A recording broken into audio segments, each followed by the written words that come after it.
France Info.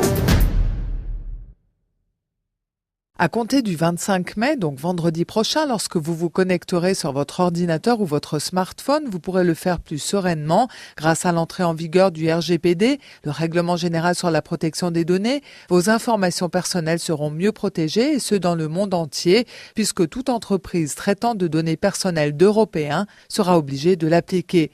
Le texte, transposé in extremis dans le droit français, a été adopté il y a 2 ans déjà par le Parlement européen. Il repose sur 4 grands principes que nous présente Virginie Rosière, eurodéputée du groupe socialiste et démocrate. Le premier principe, c'est le consentement, c'est-à-dire que vous devez donner votre accord à la collecte de vos données et à l'usage qui en sera fait. Le deuxième, c'est la transparence, c'est-à-dire que quand on vous demande justement de donner ce consentement, on vous dit pourquoi faire, on vous explique comment vont être traitées vos données, ce qu'elles vont devenir. Le troisième principe, c'est le droit des personnes. Vous savez, avec les mentions CNIL, on vous dit souvent que vous pouvez exercer un droit de modification. Et donc, c'est renforcer le droit des personnes et la capacité à exercer ce droit pour savoir quelles sont les données qui ont été collectées, où est-ce qu'elles sont, comment elles sont utilisées, et pouvoir les faire modifier, ou les retirer, ou les récupérer. Et le dernier principe, le quatrième, c'est la responsabilité. C'est-à-dire qu'en cas de problème, en cas de bug, en cas de dysfonctionnement, l'entreprise qui a collecté les données est responsable. Et donc pour les utilisateurs français, c'est vraiment une avancée ou finalement ça change pas grand-chose? Si, quand même, parce que